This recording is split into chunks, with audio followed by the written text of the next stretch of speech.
Welcome back.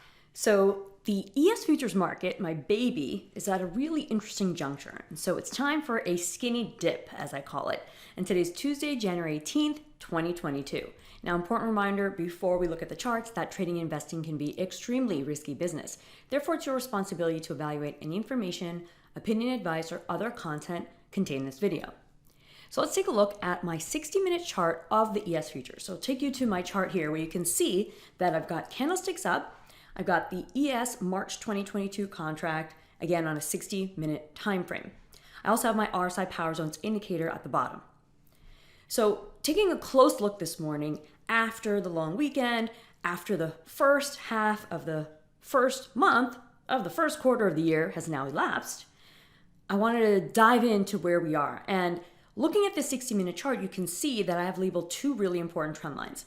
So one is up here, a falling resistance trend line. Now the colors, so this is a little bit of a heads up from my Skinny in the Markets members.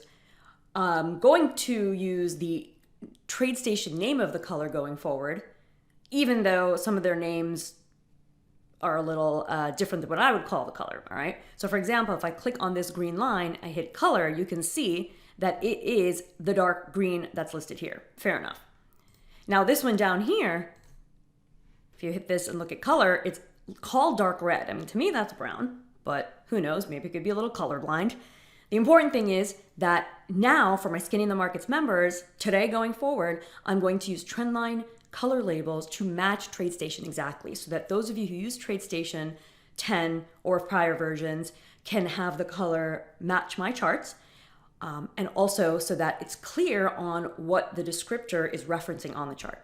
Now, the way I provide the reports to Skinny in the Markets members is I give this screenshot, as you see here, and I give detailed descriptions of everything on the chart, all right? For those of you here with me in this video, let's just go through the most important components. If you want the details of these horizontal blue lines, the resistance or the support or the trend lines, just dive into the Skinny in the Markets report. And you can join the tribe to find out more about that. If you're already in the tribe, definitely reach out to the team if you have questions about it. Again, Skinny on the Markets.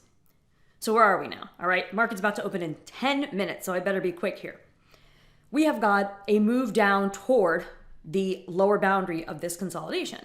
Now, just because you're near the edge doesn't mean it's definitely gonna kind of bounce back the other way, okay? It's not like a game of Frogger. The market could assert bearish pressure here and break below these levels. The thing is, when I look at the Rsi Power Zones, you can see that they have been living between the bear zones, right? This upper set of red lines and lower set of red lines. And right now, they are recovering from the lower set of red lines. So I think there's more likely a chance that the market goes higher. It could get up to 4636, so that's a resistance level from the overnight, as I call it. But it would need to clear that resistance. It would need to put a hourly closing break above 4636 to even have a chance of getting back to the current daily session high or the overnight high 467175. And you can see that in this particular candle on the daily chart, there's going to be a lot more data covered because there was the MLK holiday. And so that data is being pushed into today's session. All right, so now what's the story if futures don't trade higher from here, if they start to turn lower, especially into the open when more volume kicks in? Well, there is a support here, 4587.88. I detailed how to calculate that type of support in the 4 Zones RSI cover system, which is the beginner's course, foundational course in my RSI Power Zones education. So if the market falls down to that level and keeps going lower and gets below this rising dark red trend line support, notice that it doesn't necessarily mean, timber, we're falling away. It could go in little baby steps downward, and the next step would be into this zone of resistance between 4570.88 and 4572.75. Again, I detail how I calculate what those supports are, exactly how you can recreate them on the charts in the Skinny on the Markets. And I publish research like this at least 3 times a week on the ES My Baby. And more often than that, usually because if I'm not traveling, I'm trading and I'm publishing this report. So keep this in mind as you look at the broad market today, whether you trade the E-mini S&P futures directly.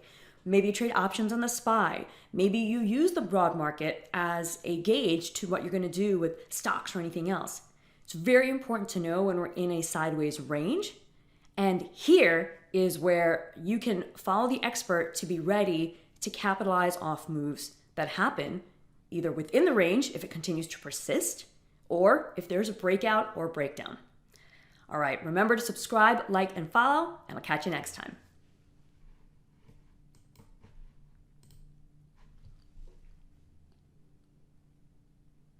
You can sign up at the link to get my hot, timely, actionable updates as soon as I publish right to your inbox.